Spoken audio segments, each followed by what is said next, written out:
Hello, welcome to Install AV, do-it-yourself technology and training video.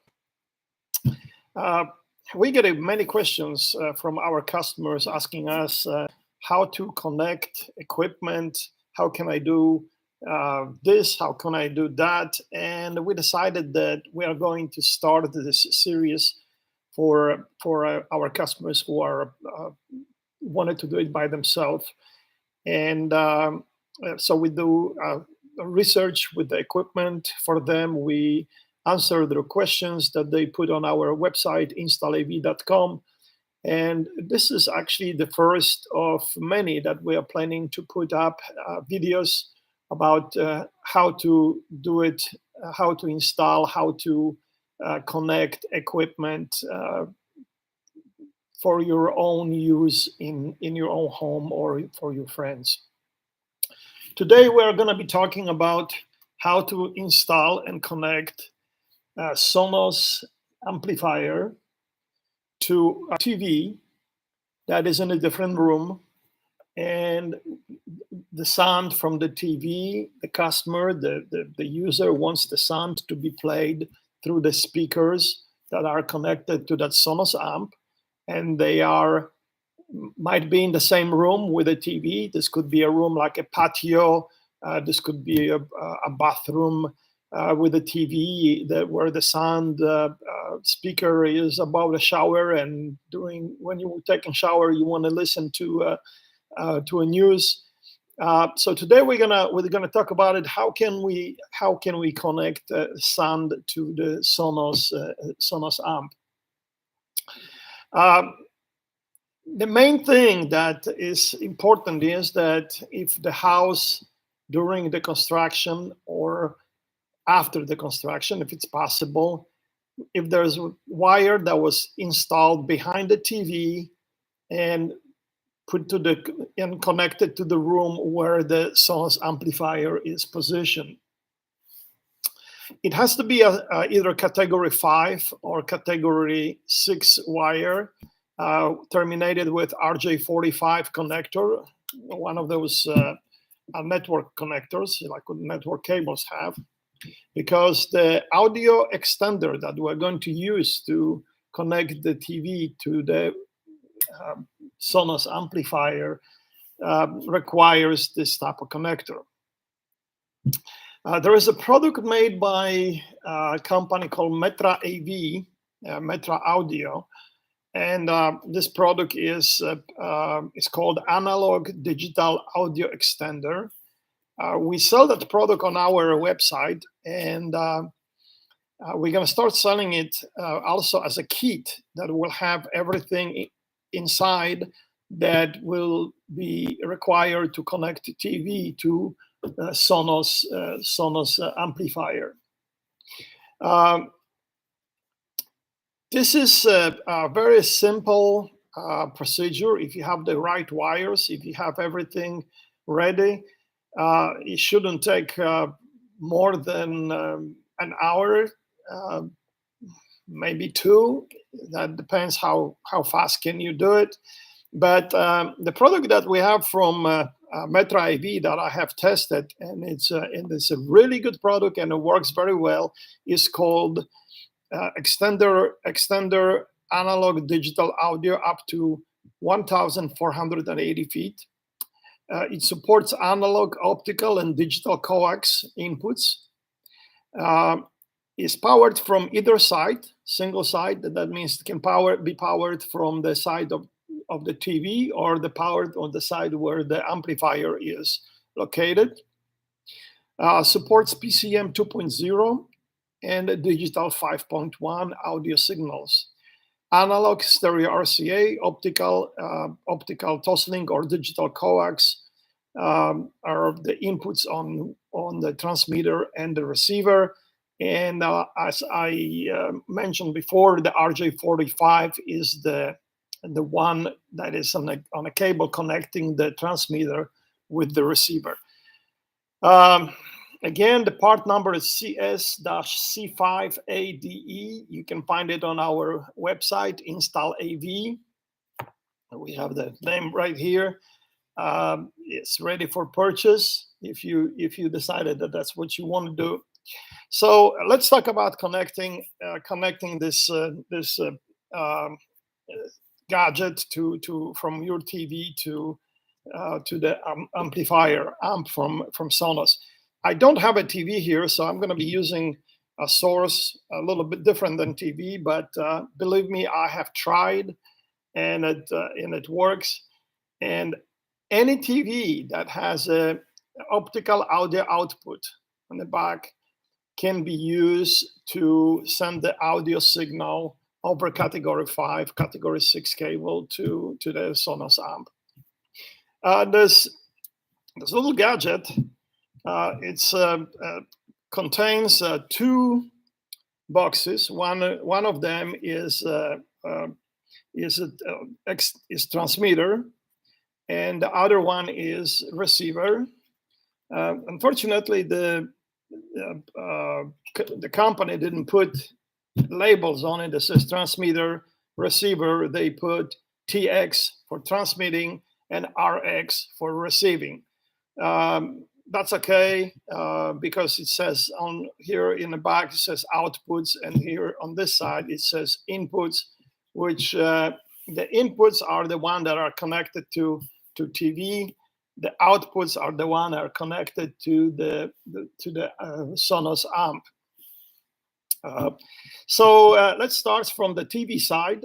On the TV side, we have 3 inputs, which is optical Toslink, coax digital, and left and right stereo analog audio.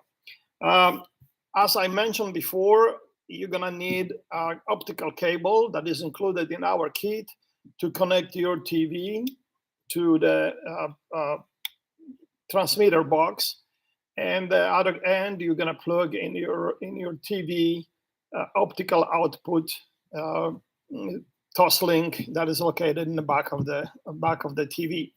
You can only use one input at a time. You cannot use optical and analog, optical and digital. That is not going to work. You can only use one input at a time. So if you want to use analog inputs, you cannot use the optical.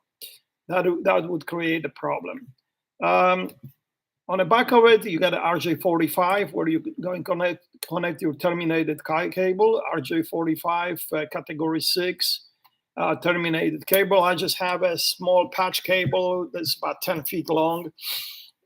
It's short of 1,470 feet. That's the maximum length between those two. However, this is distance just for depends of the quality of the cable, because over category 6 you can go a little longer distance. I think this might be a category 6 distance, the 1,480 cable. If you have a category 5 cable, your distance is going to be shorter, but you're not going to have that much in your cable. Average run between TV and a house, even in a big house, is maybe 100, 150 feet. Smaller houses, 80, 60. So you're not going to even be close to that length.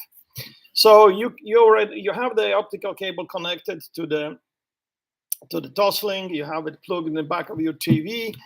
As I mentioned before, you can power this from the TV side, or you can power it from the receiver side.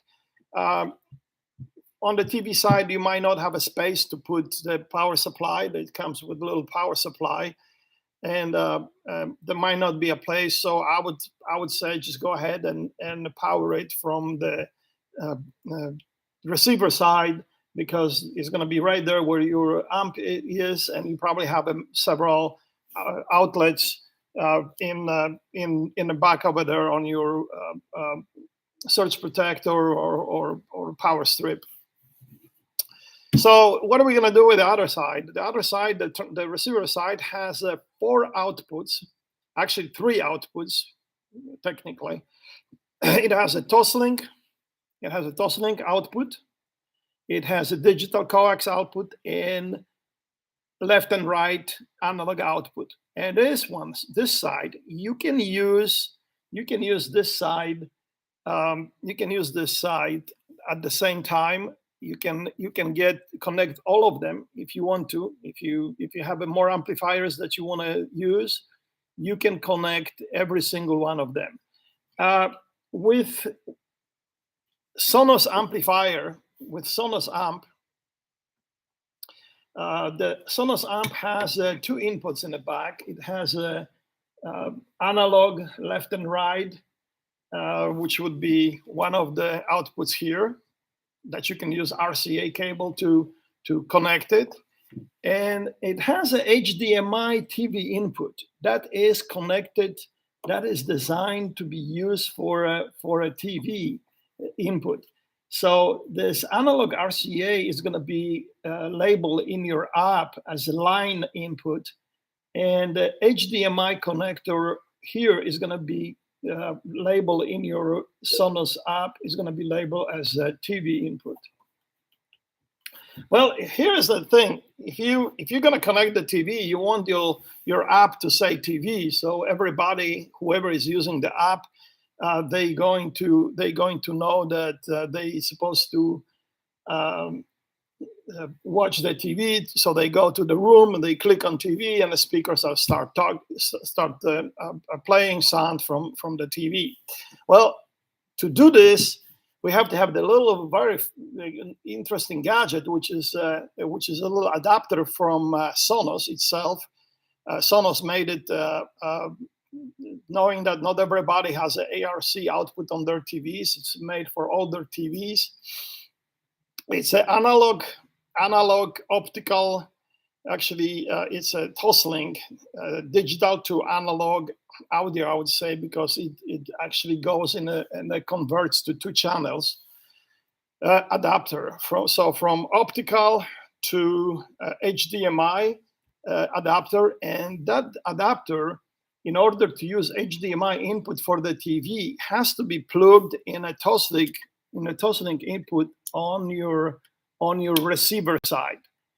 And when we plug that in, we have to use HDMI cable that we also include in our kit. In our kit that we sell for do-it-yourself, we sell it with the optical input for your TV. We also include that Sonos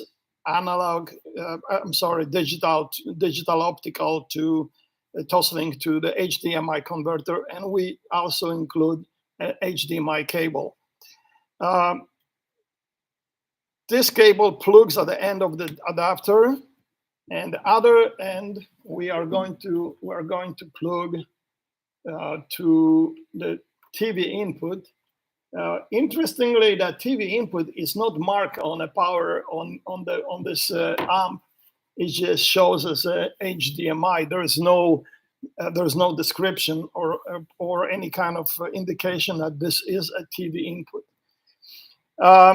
So we have all this connected now. I don't have a TV here to get the sound out, but I tested it with a TV. So I'm gonna use a little Bluetooth device that I have here on my table, and I'm going to connect output of that Bluetooth device to the input on the transmitter side of that extender. And using my phone, I have everything connected now. I got my CAT6 cable here that theoretically is connecting me between 2 rooms. So I'm on a patio. This is my patio TV. This is inside the house where the amplifier is connected, and it's connected with the cable to a set of speakers that I have behind me, hidden in that bushes. That's outdoor speakers for another training that we're going to use. So I'm going to go to my phone, and I'm going to go to Sonos, and I'm going to go to select browse for my music, and there's a little icon that says TV. So I'm going to touch it and activate the input on this amp. And now I have a screen that says has a little TV logo that says TV. And I'm going to go to my Deezer app, and I'm going to play a music. And here we are.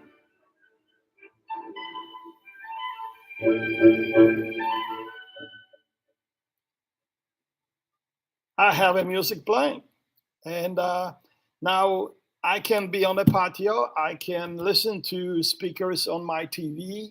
And then I have a party, and I want everybody to listen through the speakers that I have in the ceiling. So I go to my app. I turn on the TV on my app, that turn on the TV input on my app, and then my speakers on my patio starts playing the sound from my TV. If I have more of those, I can group them and send them the signal, the sound through the house. So actually, if there's a party, other people can listen to the game or whatever I want them to listen. They can listen through the house, and in that way, everybody is listening to the same thing. And especially this is very good for a Super Bowl party or any kind of event that has TV involved.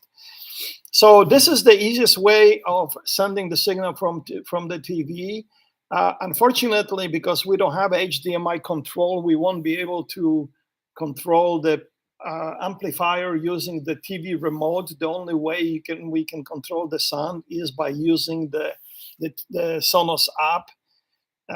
But really, when you set it up, the sound, that's what it's going to be. You're not going to be walking around with the remote and taking the sound up and down. You're just going to play the sound, set it up, and actually you don't want anybody to really mess with it. So that might not be as the better thing that only the host has the access to that sound. So all this equipment to make this happen, to make the connection happen, is available at installav.com. We are available for you. Here's our website. You can purchase it on our website. If you have questions, you can call us. You can email us. Email us with questions. If you want to do something and you don't know how, we can come up with a kit that for you, a solution that you can buy from us. We will include everything, make sure that you have everything that you need to do your project, and we will ship it to you. So thank you very much for watching this training video for how to install TV sound, connect TV sound to a Sonos amplifier extended over category 6 or 5 cable. We are planning to have more of those videos.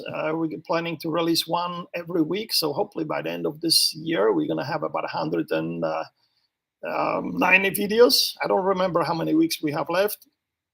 So one more time, thank you very much for watching our channel. Please subscribe to our channel and contact us with the questions. And see you next time.